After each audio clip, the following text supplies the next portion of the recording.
Hello, everyone. I am here today with my friend Emily May. I'm so glad you're here today. Hi. And hey, and Hey. I just want to tell you a little bit about Emily. She is a certified exercise physiologist with over 30 years of experience in the health fitness industry. She's an all American gymnast. She's got an extensive background in yoga, wellness, dance, and athletics, and she has quite the credential list. I'm not going to go through all of it, but I will tell you she has a Bachelor of Science degree in health sciences and a Master of Arts in adult fitness management. And like I said earlier, she's a certified exercise physiologist. Emily, I'm so grateful to have you on here today. Well, I'm And excited to be here with you. whatever uh, em- whatever you've got, I want to be with you. aw, Emily and I have been friends for over 15 years. Hard to believe that now. Oh, That I many years know. have flown by. I know. um, so we have had some interesting times. Life has thrown some curveballs our way, Mm-hmm. and through it all, we have maintained our friendship. And I really just wondered if you would share how you got on this journey to choose a career in health and what led you to that point. Yeah, that's a loaded question, but a good question. It's always interesting to know how people got into what they got into. I mean, I almost feel like it chose me. I feel like it was my destiny from very early on. As long as I can remember, or so I was told at age 3, my mom put me in dance class with, tap, jazz, ballet, acrobatics. So that is just my memory growing up, was just always going to the dance studio, doing all those classes. Um, Swimming and diving on the diving team and swim team in the summer times. And then in my backyard, and I'm one of 5 kids, the youngest of 5, my father built, basically, now that I look back, a gymnasium in our backyard. We had an Olympic sized trampoline, we had a mini tramp, we had a teeter totter, a merry-go-round, a trapeze. Um, Wow. so we just kind of had, the ultimate primo kind of outdoor gym for a kid to grow up in. And I remember years later thanking my father for providing that, and how that was such an essential part to who I have become now as an adult and the career that I've chosen. And he kind of laughed. He just said, "Well, really, I was just trying to keep you out of your mother's hair."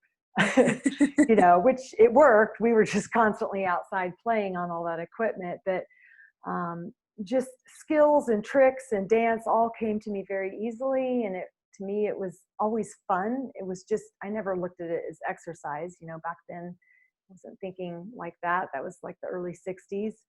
And it was just fun. And later on, I realized that movement was a form of medication for me. It was a form of Mm. therapy. And that became more crucial later in life. But in the beginning, it was just a blast, to be able to just kind of move your body and just do stuff, do tricks, and do well with it, and then get praise from coaches, and get that kind of positive feedback from them. But so I always kind of knew I was interested in this, just the world of physical fitness and even nutrition. When I was like 11 years old, I read a book called Back to Eden. It might have been one of the first kind of health food books, but it was all about the power of healing herbs, and really kind of getting back to the Garden of Eden, the way God created Mm. the plant world, and just for us to receive the nutritional health benefits from that. And I just always thought that was so cool. I don't know. I just was weird, like 11 years old reading a book on herbs, but it just, I just was intrigued. And kind of, little things in your life come along that kind of continue to set the trajectory, I think, for where you're going. And for me, there were always just, positive little signs and turns in the road that continued to point me in the direction where I am right now. I majored in health in college. Really, I couldn't decide what to major in. I chose introduction to nutrition to kind of check it out, introduction to recreation, introduction to fitness. I took all the intro classes kind of in that whole world of health fitness. recreation, wellness, and ended up doing health science. And just was fascinated with the human body and just, how the body can heal itself, and just everything about anatomy and physiology. I think the sciences came easily for me, not so much math or English. Some of these other subjects is like, I look back, to me, it's a miracle that I even made it through high school, much less college, much less No. graduate school. I mean, I was not a student. I don't think I was not a good student. Didn't like, I guess I would have rather, my favorite subjects would have been recess and PE. If you could have a favorite subject, those were mine. It was not math, that's for sure. I was always at the bottom of the, remedial math class. But No. anyways, so I went into health science thinking I might go into corporate fitness. That was sort of the new up and coming thing in the early 80s. Ended up not really doing that. Ended up going to graduate school and got a degree in fitness. And it's funny, I was thinking about it this morning, because I knew what we were going to talk about. I mean, I didn't even ask you until it's funny, you guys. It's like, I don't care, whatever Lali's doing, for real, I want to do it. And then I'm like, by the way, what are we talking about? Oh, you're going to interview me? Okay.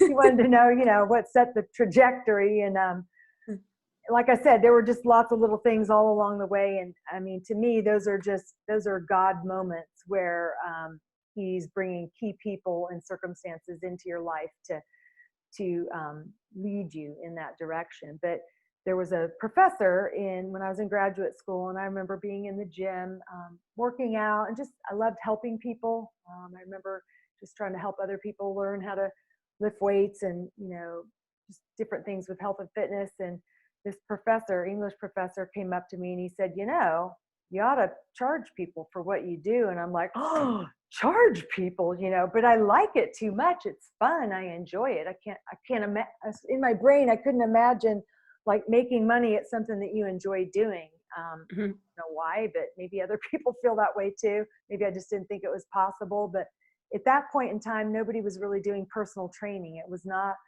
a buzzword. I think there were maybe just a handful of trainers in Hollywood training the stars for, like a ton of money. But I kind of had a friend that helped me put together a business plan and started doing personal training back in the early 80s. And I just loved it. I mean, I'm still doing that today, and it never gets old for me, because every person comes with their different set of issues and concerns and problems and roadblocks and obstacles. And to me, it's just kind of fun to help people kind of work through those and see them become successful, either at changing their diet or, getting fit, getting strong. I mean, nobody ever left a workout and said, gee, I wish I didn't do that. They always feel better. You always feel a sense of accomplishment, and to be a part of that journey with people is fun, and it's rewarding, and it's just, I don't know, it's what I've always done, and I don't think I could, do anything else. I mean, I don't think I could be a CPA for sure. So through the process of elimination, this is where I am today. And I guess that pretty much sums it up. I mean, there's obviously lots of details all along the way that are signs, and like it's just like there's arrows, on the road as you're going that say, this way, that way. But here I am today, and like I said, the exercise and movement has always been a form of medication and therapy for me, and that has proven to be true at all different stages of my life. That's very cool that you're able to do something you love and make a living from it. I know. I'm gonna try to make so many, yeah. because so many people are feeling stuck in jobs that they really didn't enjoy. And I still feel like 18 is too young to try to decide what you want to do with the rest of your life. No kidding. Yeah.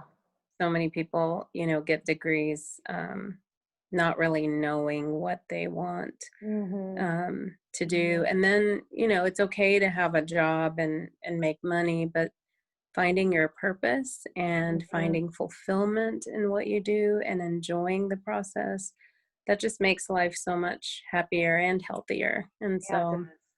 so Yeah. that's pretty cool that you're able to do that.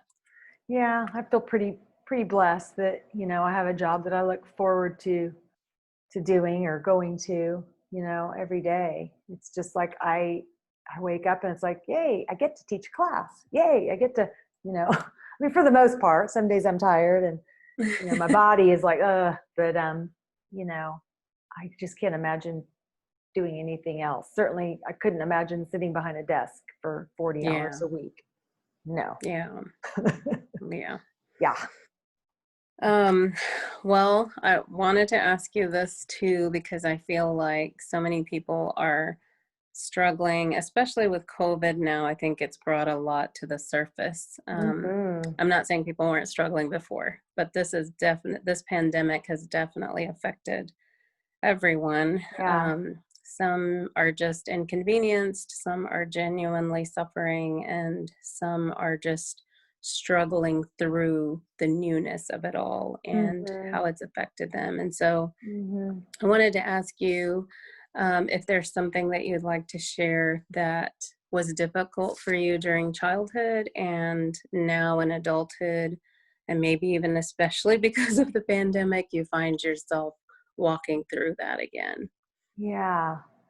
Um, so those are like kind of three different Different things, difficult yes. areas. Yeah, but I mean, they do all kind of tie together. But as a child, I think that probably the hardest struggle, and all of my siblings would agree because is a pretty uniform across the board um, scenario growing up. But we all kind of grew up in a shame based environment where you just were never good enough. Nothing any of us did was good enough. And you weren't pretty enough, you weren't smart enough, you just, whatever you were wearing was just wrong. And you just, I don't even know how to describe it. It's just this feeling like just everything about you from the outside all the way to the core is just wrong and Hmm. bad and just unacceptable. And just, it's just kind of that spirit of shame and rejection. Like you should just be ashamed that you even like exist. I mean, Hmm. I hate to say that, but that's just really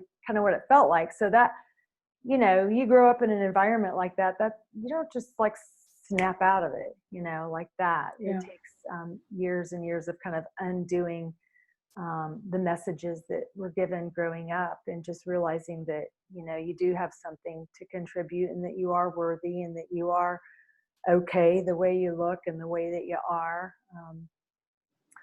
and that somebody will love you. And I mean, I can't even go into all the different kind of messages, but just not good.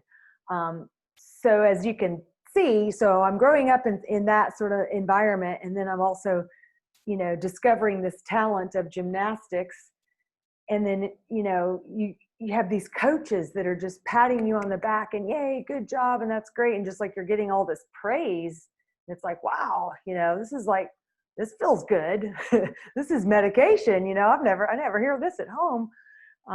So I just was drawn to sports and drawn to athletics, and specifically gymnastics, as I started to really get into that for that reason. It was just like, here is a source of just like, okay, somebody sees something in me, and I guess I've got something good, and I Hmm. mean, I couldn't get enough of it. I just completely poured my whole life into it, ended up moving away from home, which was not hard to do at all. People are like, was that hard to leave? I'm like, no, it's like, ship me to Siberia just to get away from that negative, and then to go to a boarding school with, all these coaches.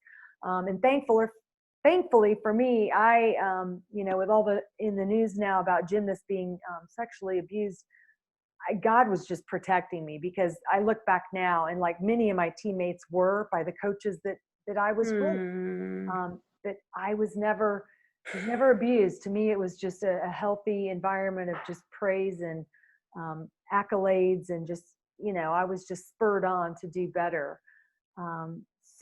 So as a child, that was definitely, an obstacle, a difficult thing to overcome. And, like I said, sports and then just exercise in general was like a source of feel good endorphins and hormones and all the good stuff that comes from exercise. It just was helping to kind of counter all that negative toxic. And then I think as an adult, probably the hardest thing I went through was a divorce. After investing 20 years of my life into someone, for them to just basically give up and walk away, and, find greener grass. That was tough, and it happened when I was over, I was like how old was I? Let's see, 7 years ago, and I'm 60, so I was 53. So 53 years old, you get left and no kids, came out of that either. And that was just that was really hard. So it's like having to reinvent yourself, all over again, and just starting all over, really. Yeah. But now that I'm through it, and now that I'm on the other side of it, it's all good. It's like I can talk about it and not even feel pain. That's how you're kind of over something, when you talk about it and you're not, just falling into tears as you talk about it. Because sometimes, when you remember things, it'll bring back all those emotions, but it's almost like I'm looking back on it like that was a different person, so God has really healed me through these difficult things in my life, and then the pandemic hit, and all the jobs I had were like gone, just dried up. I had like a lot of different part-time contract jobs because I worked for myself, teaching classes at various places and doing personal training. So I was like, okay, now what? Starting all over again. So I a friend of mine helped me set up a Facebook Live streaming group, where I could at least do classes online, which is what, the whole world did everything online, right? Yeah. And I am not savvy when it comes to social media. I'd never in my life gone live before the pandemic hit 3-4 months ago. So that was kind of like, I've been on TV and I've had a TV show, but it was just different, going live. And then just figuring out all the technology, the audio, the visual, the lighting, and just everything. It was just this huge, steep learning curve. But I had no choice. It was like, what else was I going to do? I got to figure this out. And, people want to still work out and they can't go to the gym. So I'll just be providing something. And, now it's kind of like that has steered me in this direction that I'm going now. And really, in retrospect, I always kind of wanted to do this, but I think God just shut the whole world down for me, so that, so I would have time to figure all this stuff out. That's kind of what it feels like. I know that's not true, but it's like, you have the time now. What else are you going to do? You're stuck in the house and you've got nothing but your laptop and just time to Google search and YouTube search all these different tutorials on just this technology of doing it. People think it's easy and you just take your phone, and set it up and push go live, but it's so much more than that. It's, life is what happens when you're making plans. I've often said that. It's just like you think it's going to go this way, and then really what's happening is reality is over here, and it's not always how we want it to be or how we thought it would go. But what are you going to do? You can be angry and just fight it and just kind of go against it, or just go with it. I've just always kind of, I think, been okay with just okay, whatever, I'll just try to adapt. I'm pretty good at adapting, and I'm very much a fighter. I don't give up. So you just push through it. You can't just sit around and have a pity party. At least I can't. I don't have anybody to pamper me. Nobody does, really. You just have to sort of step up and just pray for help. God will help us through these tough times. We're not really alone. Even though I'm alone physically, I'm really not alone, because God is always there. Yeah. Yeah. You've touched on quite a few painful experiences, and I actually wanted to ask you what helped you I guess, have the will and the determination to move forward through those difficult times. And I would assume that's what you are tapping into now during the pandemic. Like, what Mhm. would you say has been helpful? Um,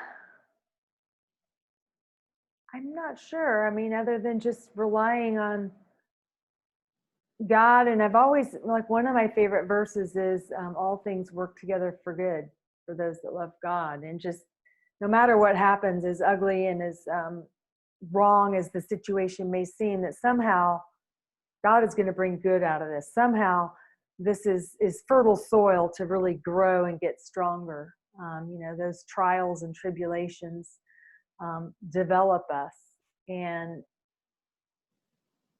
when it comes to like the divorce, I think before it even happened, I can remember just occasionally meeting different women in my life that just the countenance and the look on their face, just it told a story of just bitterness and resentment, and like they've been rejected. I mean, it's almost like you could just see that. And I remember one day crossing a woman on the trail. I mean, we didn't even speak, I didn't know her, but just the look on her face, and I could be wrong, but the message was, I'm bitter, I hate men, I've been dumped, and now I'm 50 plus years old, which is easy to think. You sort of fall into that slot.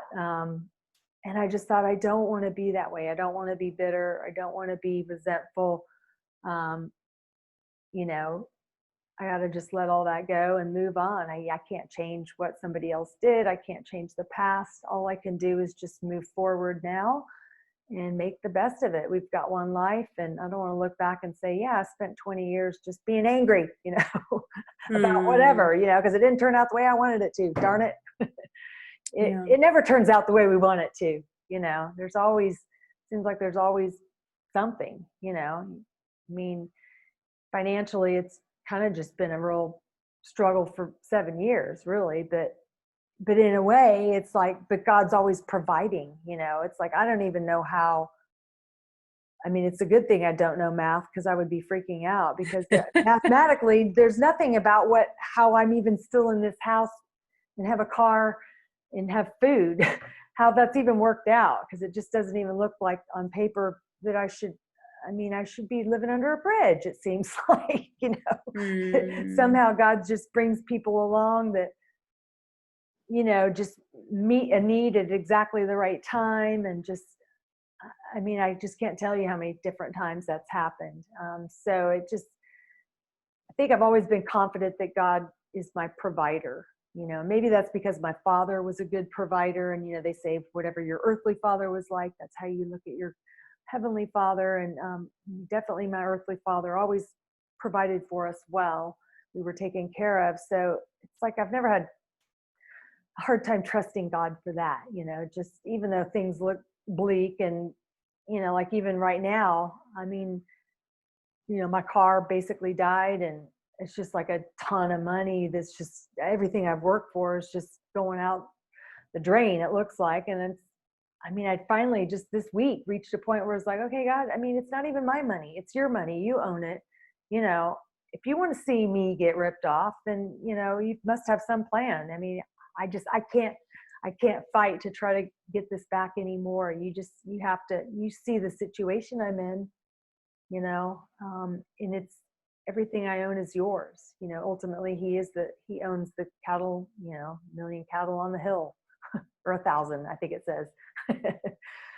So I can't, hang on to it. I just have to let it go and say, okay, whatever, I'll just have to walk through it. Yeah. Yeah.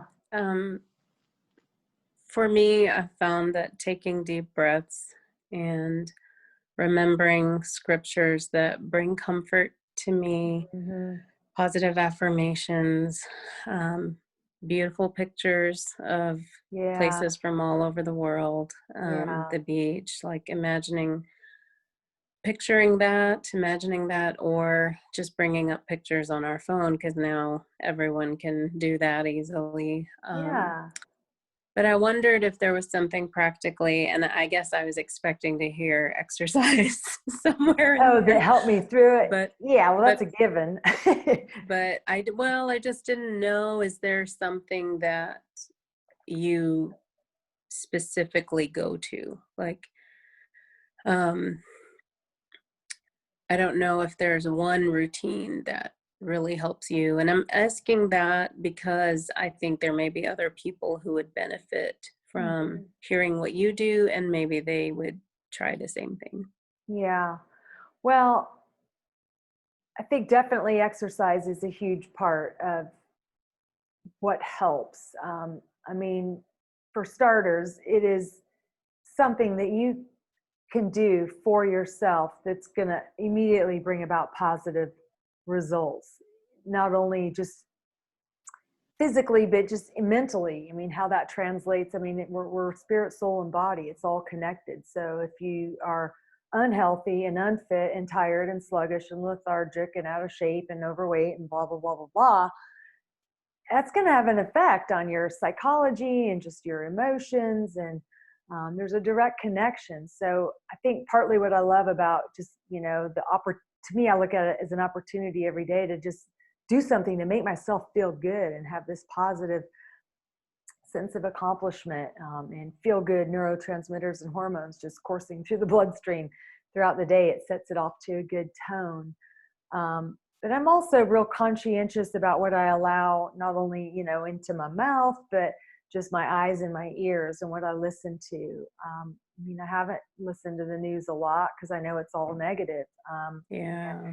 if anything, I like watching positive videos. I like watching stuff that makes me laugh. You can always find a funny cat video or dog or baby video or whatever, on YouTube. Sometimes I'll just get on a kick and I'll be here in the house all by myself, just laughing out loud, but that's good. We need to allow ourselves to laugh every day. They say Yeah. children laugh something like, I don't know, 85 times a day or something like that. And adults, maybe two, if that. So we need to kind of up our laugh factor. Yeah. Yeah, just positive stuff. I mean, definitely in the morning, listening to either good praise and worship I like, or just, a good positive sermon or good, there's just so much stuff out there for free. There's no excuse, to not have some way to sort of input into our physical and our mental and emotional and spiritual, from these resources that are available to us so readily. A lot of positive affirmation videos. I like to get sunshine, get Yeah. outside. I've got two pets, so pets, pet therapy is good. Just it's not just one thing. I guess it's a combination of just like all these different things. If you think of a puzzle, it's not just one piece. It's like, you know, 78 pieces that all come together and beautiful picture. And so it's a combination of what you eat, and exercise, and then good sleep, and then just, friends like Lali. And you. Just you got to just keep the positive input coming in to counter all the negative that's out there. And just, Yeah. I think avoiding toxic people too, Yeah. that's been a big thing for me, over the last, I guess, 20, 30 years, is just recognizing that sometimes I'm drawn to those toxic people, probably because I grew up in a pretty toxic environment and that feels normal, natural. I know how to Mm. deal with it. I know how to, yeah, I can handle this because I grew up with that.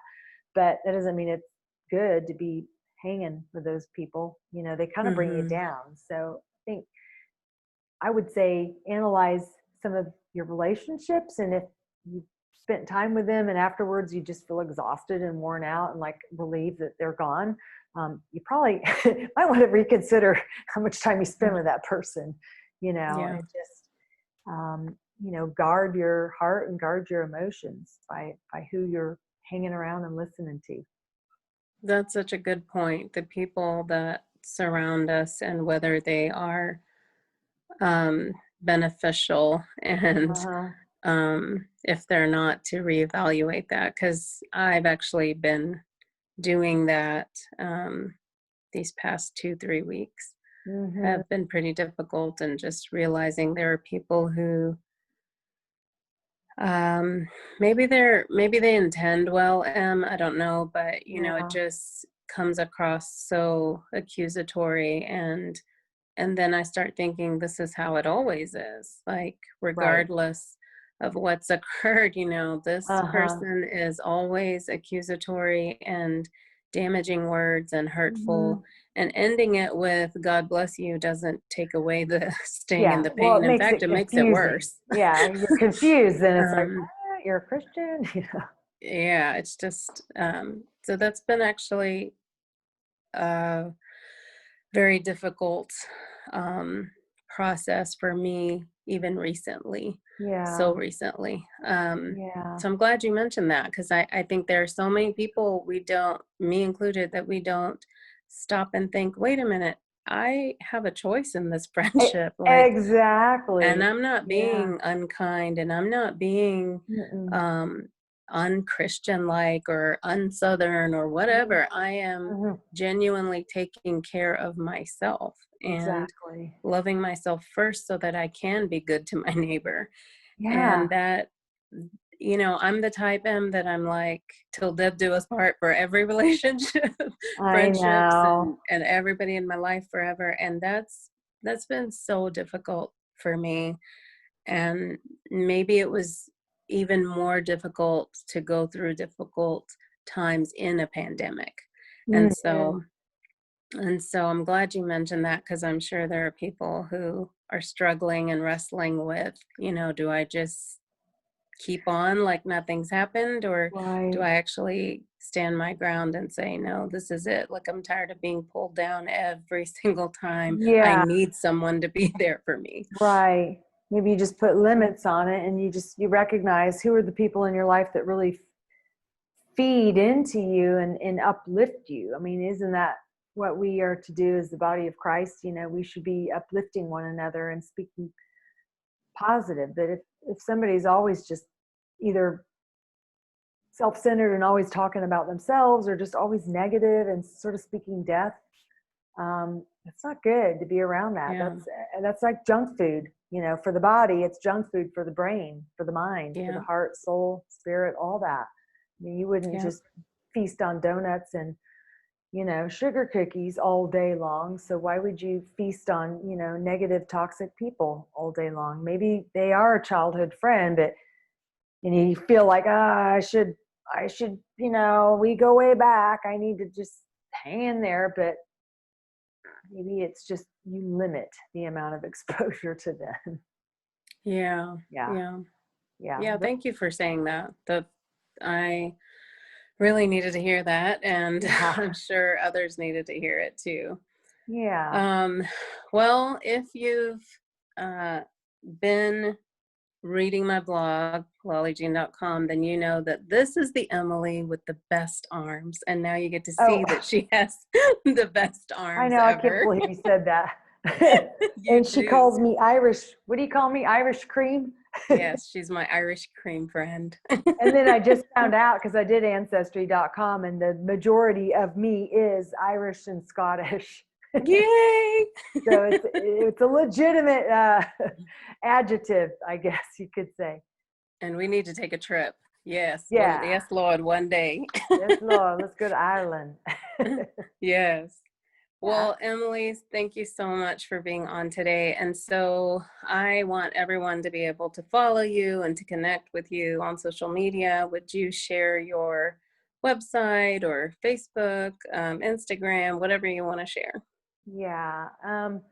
Let's see. So my website is Emily May Wellness, and I suppose we could post this somewhere. But if you can remember that, emilymaywellness.com is my website, and then my Facebook page that I manage is Emily May Wellness.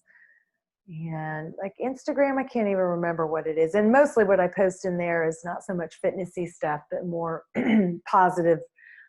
I make a lot of memes, kind of like you do. I'll hear either a quote or a verse, and I'm like, oh, what image would go with that? And I'll go find the image and just try to put all that together. But I don't remember. It's not like a Emily May Wellness. I think it's Emily K May 60. That might be it.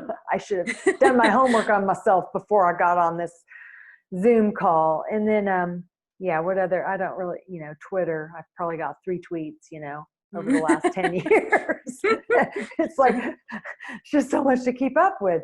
So mainly Facebook, and then just my website. Yeah. And so this live stream class that I'm building up and doing is, it takes place on Facebook. So you can find all that on my website, Yes, the emilymaywellness.com. Facebook class. So Emily May Wellness on Facebook so that you can join Yeah. and be a part of getting back to being healthy. Yeah. We work out. I live stream every day except for Sunday. So Monday through Saturday at 9 o'clock in the morning. And if you're not available to do it live, it's always available 24/7. Oh, I know. I have a YouTube channel. I knew there was some other social media thing. So I have a YouTube channel and it's called Emily May Wellness. Imagine that. So I've got playlists in there and I've been building up quite a library since the pandemic hit. Yeah. Very cool. Yeah. All right. Well, All thank you right. so much again, and we will Thank see all of you. you later. Well, bye, everybody. Bye-bye. All of Lali's friends and followers. Bye.